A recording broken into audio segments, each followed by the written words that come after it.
At 23 years old, Carlos Alcaraz has finally broken his silence to confirm the exact injury nightmare the tennis world spent 4 months dreading in private. This isn't another routine sports comeback. It's the forensic admission of a structural crisis that nearly derailed the most electrifying career in modern athletic history. Look at what really happened behind closed doors. When Alcaraz walked off the court in Barcelona back in April after beating Otto Virtanen, the official narrative was clean and cautious. Wrist soreness, preventative scans, taking things week by week. In reality, his medical team was staring at an anatomical emergency. For 4 straight seasons, Alcaraz played a brand of tennis that pushed human biology past its breaking point. He conquered 7 Grand Slam titles, completing the historic career Grand Slam in Melbourne at just 22 years old. But the violent, high-torque kinetic whip, powering his 85-mile-per-hour baseline rockets, was quietly devouring his right wrist from the inside out. Every single time he dropped the racket head below his hip and fired through the ball with extreme ulnar deviation, thousands of pounds of kinetic shear force slammed straight into the delicate cartilage of his wrist joint. His greatest weapon was engineered with an anatomical expiration date. And when the tendon sheath finally failed in Barcelona, the machinery came to a dead halt. He surrendered Roland Garros. He surrendered Wimbledon. He vanished from public view for 4 full months, while insiders whispered a terrifying question. Could his wrist ever withstand the brutal impact of modern heavy tour balls again? Now, with his sudden explosive announcement confirming his return for the US Open, the illusion has completely unraveled. Alcaraz didn't spend 4 months resting on a beach. He spent 4 months in total isolation, undergoing an agonizing biomechanical overhaul, fighting to rebuild his signature forehand before the damage became permanent. He is walking straight back into the pressure cooker of Arthur Ashe Stadium to defend his crown without playing a single competitive hard-court warm-up match. And with world number 1 Jannik Sinner officially withdrawing due to severe right knee trauma, the entire US Open draw has collapsed into an absolute free-for-all. Is Carlos Alcaraz truly ready to absorb the bone-jarring impact of 5-set hard-court warfare? Or is he stepping onto the fastest surface on tour with a reconstructed joint that hasn't faced live tournament fire? In this video, we're exposing the true extent of the injury nightmare he hid for 4 months. We'll break down the secret diagnostic tests in Murcia that forced his team to rebuild his swing, the hidden toll of modern tennis strings, and what this high-stakes return means for the future of the sport. Stay locked in until the very end, because the reality behind this comeback changes everything we thought we knew about Carlos Alcaraz. Look closely at the medical reality tennis spent 4 months sweeping under the rug. When Carlos Alcaraz felt that sharp, burning sensation shoot through the pinky side of his right wrist on April 14th in Barcelona, the public was told it was standard muscle soreness. Behind closed doors, it was an anatomical emergency. High-speed diagnostic scans revealed severe micro-tearing along the extensor carpi ulnaris tendon sheath, paired with acute inflammation of the triangular fibrocartilage complex, commonly known as the TFCC.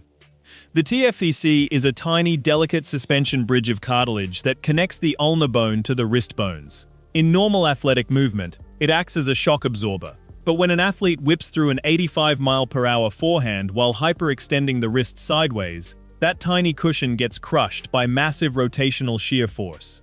Every single forehand missile Alcaraz ripped over the last 5 years was quietly grinding down that tissue. The bill finally came due at age 23. Cartilage and tendon sheaths have almost no direct blood supply. You cannot heal them with painkillers alone, and you cannot rush them through aggressive gym work. If an elite athlete loads a damaged wrist before the fibers fully heal, that micro-tear rapidly turns into a full rupture that requires career-threatening surgery. That single medical reality is why Alcaraz disappeared from the tour for 4 straight months. His head coach, Samuel Lopez, made a decision that sent shockwaves through the sport. They pulled out of the French Open. They surrendered his Wimbledon crown without hitting a single ball. They walked away from Toronto and Cincinnati. Think about the sheer discipline that required. Alcaraz had just captured the Australian Open in January, completing the historic career Grand Slam at 22 years old. He was sitting at the absolute pinnacle of world sport. To voluntarily step away and watch the entire European summer swing unfold on television was an agonizing pill to swallow.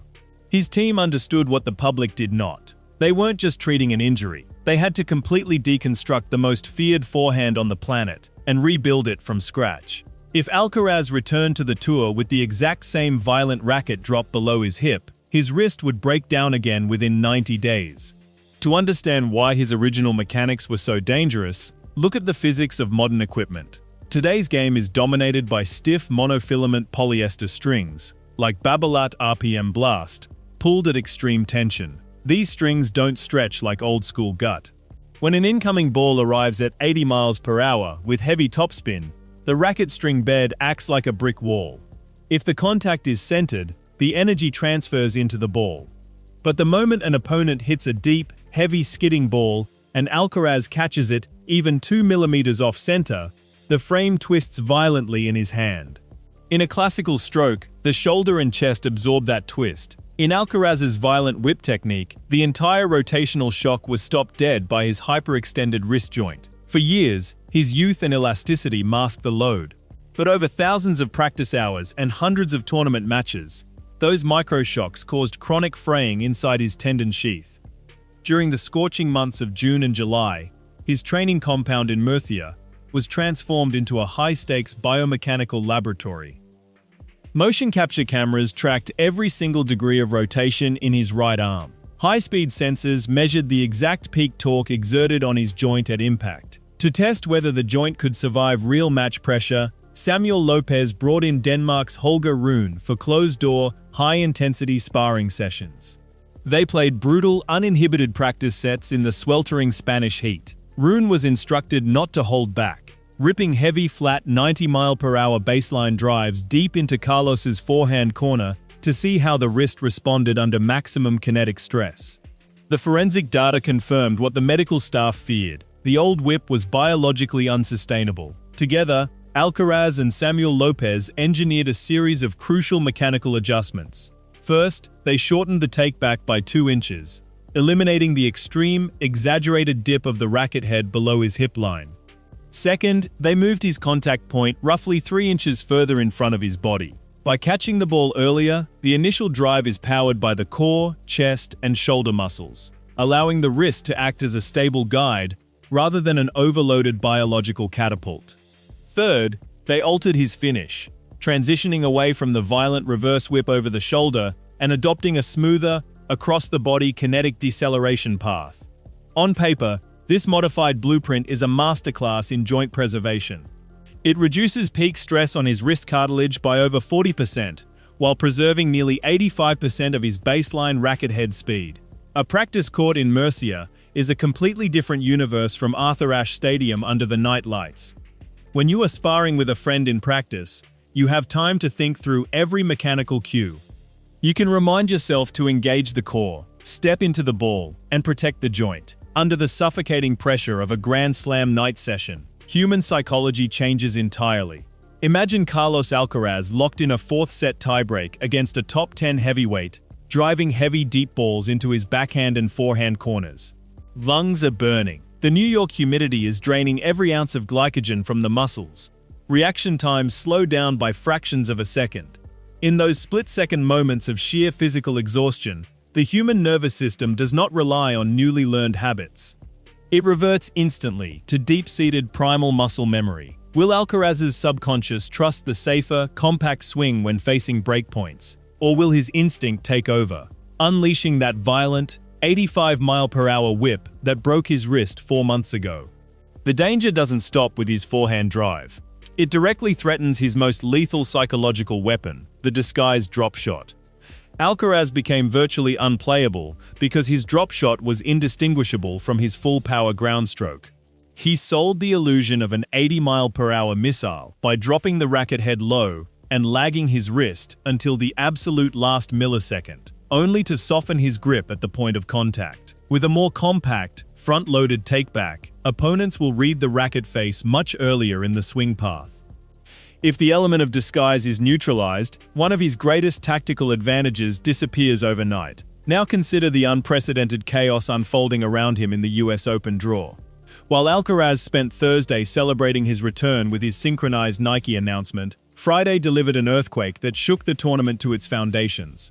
World number 1 Jannik Sinner, who had assembled a jaw-dropping 44-3 record this year, sweeping 6 titles including Wimbledon, officially withdrew from the tournament after diagnostic scans in Milan confirmed severe right knee trauma. For the third straight Grand Slam in 2026, the tennis world has been denied a Alcaraz showdown. Sinner's sudden withdrawal strips the tournament of its top seed, its heaviest betting favorite, and 1,200 ranking points from his runner-up finish last year. That shifts every ounce of spotlight, expectation, and tournament pressure squarely onto Carlos Alcaraz's shoulders. The locker room smells an unprecedented opportunity. Alexander Zverev shifts into the top seed position, desperate to capture a maiden hard-court Grand Slam title. Daniil Medvedev, the 2021 champion, knows the fast deco-turf hardcourts reward flat, low-margin counterpunching. Montreal champion Ben Shelton brings a 140-mile-per-hour serve with the roaring backing of 24,000 New York fans. And Novak Djokovic arrives, eyeing a historic 25th major title, knowing his path no longer runs through Jannik Sinner. Every single contender in the draw knows the historical anomaly facing Alcaraz. In 36 years of Masters 1000 history, no male player has ever won the US Open without playing a single hard-court warm-up match in North America.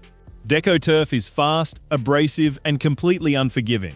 The hard concrete courts reflect every shockwave straight up through the wrist and elbow.